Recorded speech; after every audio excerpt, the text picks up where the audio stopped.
some people say, what do I not worry about when it comes to money? It's just a whole range of like every possible thought. Will I have enough? Will I make ends meet? Where will it come from? What will I do? It's a big circle. So does anybody have any thoughts? Like what do you worry about when you think about wealth? I'm sure it's very common. Not having enough. Not having enough. Okay? And the majority of us feel that way here. Okay. So not having enough is a huge one. And oddly enough, like I was saying earlier, I have an investment banker client who makes a lot of money. And he just feels like, I don't have enough. It's like, dude, I live in Santa Monica, and you know what I mean? Like, come on. But that's just how it is. And that feeling of not having enough, if you'll think about, you know, the whole economic crisis, right? Bernie Madoff and all of that, Madoff with your money.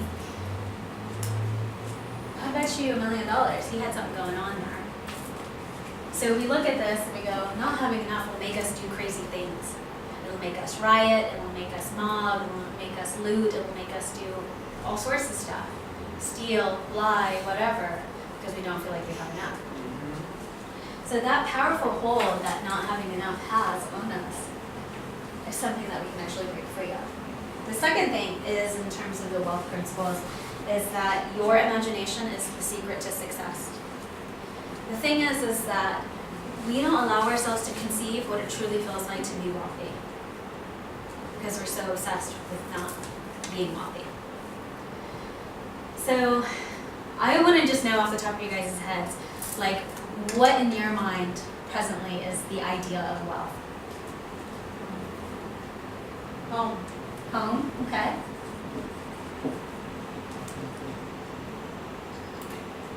My idea would be to have at least $3 million and I can travel and do the educational programs I want all over the world.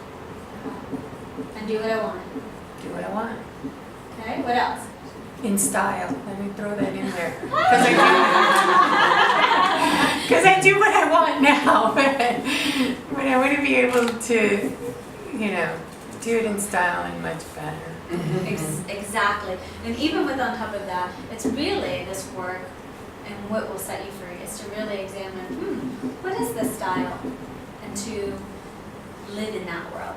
So your imagination truly is the key to that wealth that you want to have. But we're so busy using our imagination on what we don't have.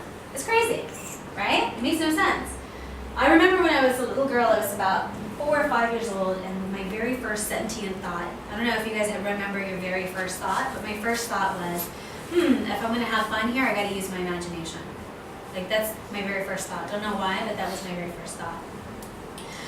And I guess the case in point is don't think about a pink elephant. Just don't. Don't think about it. Don't have that mind of a pink elephant in your mind. Don't. Stop thinking about the pink elephant. Right? Whatever you're talking about, wherever you use your creative imagine, that's where your mind will go. In snowboarding, my husband used to design snowboards and bindings for Salomon, right? So he would go pro snowboarders, like really like amazing. And of course I wanted to learn how to do it. And the number one thing that they tell you when you are snowboarding is go where your eyes are. Wherever you want to go, your eyes, put them there. Because if you do not, you will fall down and you will scorpion. If you don't know what that is, it's like falling down and hitting your feet on your head. I've done that, it hurts. You have to go where your eyes are. I had a client who was a professional snowboarder. And in his mind, he said to me before he had an accident, he said, Leslie, I just had this thought that I was going to crash. And I just knew I was going to crash. And I knew I shouldn't have gone, but I had this ego thing and everyone was counting on me and I had to go. And he says, I went anyway, I didn't listen to my intuition. I knew I was going to crash. What happened? He broke his back. It took him almost a year to learn how to walk again. And so that's what I'm trying to say to you is that we intuitively know what's right for us, but we ignore it. And so he did not put his mind where his eyes were. Instead, he decided to go counterintuitive to that. It's a powerful word, counterintuitive. So I want you to just take a moment with that thought and ask yourself, if you had every resource possible and available to you, what would you do? Really, what would you do? Like, what would I do with the money or Yeah, what? what would you do? If you had every resource. I'm not gonna lie, like, I would help my family out, like Okay. each one of them. And then I'll have like 2 dog daycares. 2 dog daycares. Yeah, I 2 love dog it. daycares and like 3 shelters for animals. That's very big-hearted of you. Well, I like really love animals, so. Golly. You see that? Most of the time when we think about like something that we love, it's not selfish. Most of the time we're like, what would we do for other people? What would we do for things on this planet? And our relationship with money is originated in love, but we've been taught to hate. Have a bad relationship with money. So, anybody else? If you had every resource in the world, what would you do? Well, first of all, I'd help my family, whoever needed it, or just to give it to them if they didn't. And the other thing would be, is help my community. I'd probably hire ladies and gentlemen that needed work in my community, help me manufacture, sew, and do whatever, whatever their skills were. And just, bring the community together and help women to, step up. Absolutely. And, so my mom was an immigrant, and, she didn't have a lot of help. She had a lot of kids, but that's probably what I would do. Oh, And build- interesting. Yeah, build my business and get another space and have a working space and with a retail space and, show that these are women in your community that are working, and show, the Latinas or, anybody that was willing to work and pay them a great wage. Not only that, but, feed them and do things and encourage them and support them, and which actually builds loyalty. That's interesting. Just, for me, and I'm gonna teach you the technique, but for her abundance was very clear if you guys didn't hear it. It's help. Yeah. That's it, it's help. So we have all of this inside of us, like literally genetically blueprinted inside of us. And what's interesting is that when I ask you what you would do with this abundance and what you would do with all the money, you light up. That's a normal and natural reaction. But we've been taught to, no, that's greedy if you think about like having all the money in the world. You shouldn't do that. Why? Who told you that? More importantly, where did you get that idea? So thinking about what you would do with all those resources is so important. And I love that because if you feel how energetically strong that is, especially earlier when I was demonstrating to you that a powerful thought can change your whole biological dynamic. Were you ladies here earlier? She wasn't. Okay. So I want you to see, for her, let's demonstrate for her. If somebody want to come up, and he wasn't here there, but let's demonstrate what a positive and negative thought can do. Anybody want to come up? Do you want me to, Okay. the same thing we did in the beginning. Oh, you want to do it again? Let's do more than one today. I already did it. I did like 3 things. Come on, let's get, come on. Oh, y'all want, okay. So No, you too. Oh, me too. Anna, come on up. Come on up.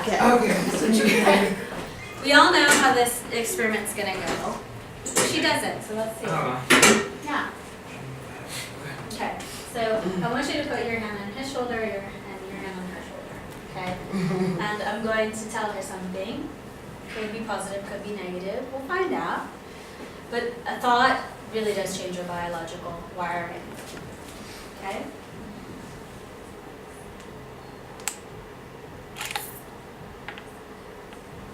Okay, go ahead, put your arm out. I want you to be strong, I want you to resist me with your conscious mind, I want you to fight me, alright? There. Yeah. So I'm going to tell you something else.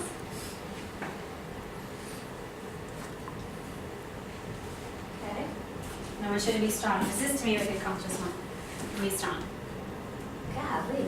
Okay. So what was the first thing that I told you? That lost $1 million and I had a lot of debt. And what was the second one? That I had $1 million. Absolutely.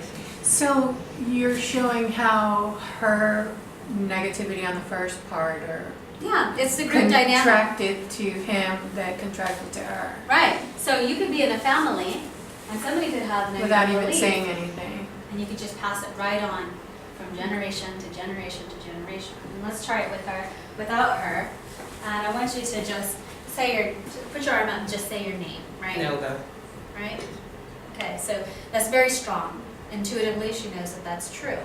Okay, put your name up, put your arm up and say, my name is Carlos. My name is Carlos. That was easy. It wasn't even an effort.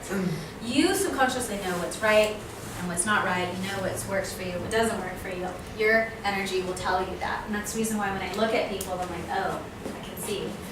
But this is a wonderful physical demonstration to show the power of a positive versus a negative thought and the pattern. And so with this, thank you guys.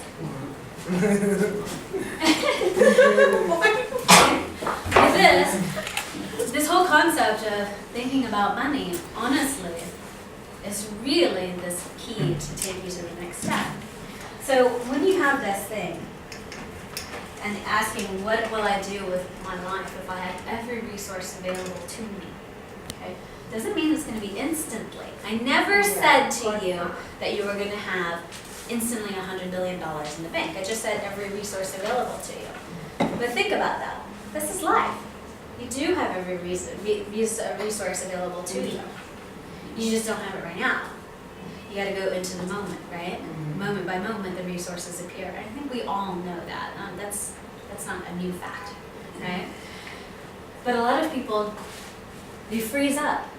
And so instead of thinking, oh, I have every resource available, cool. You go into thinking, oh shit, right now I just don't have that. Because it was you that said that, right? You said, I don't have the resources right now, right? I don't have them, no resources, not enough. Gosh. When I asked you if you had every resource in the world, you lit up, you were powerful, you were bright, you were radiant. That's what I want to do. Exactly, because that's what you want to do. Yeah. But we equate everything that we want to do with money.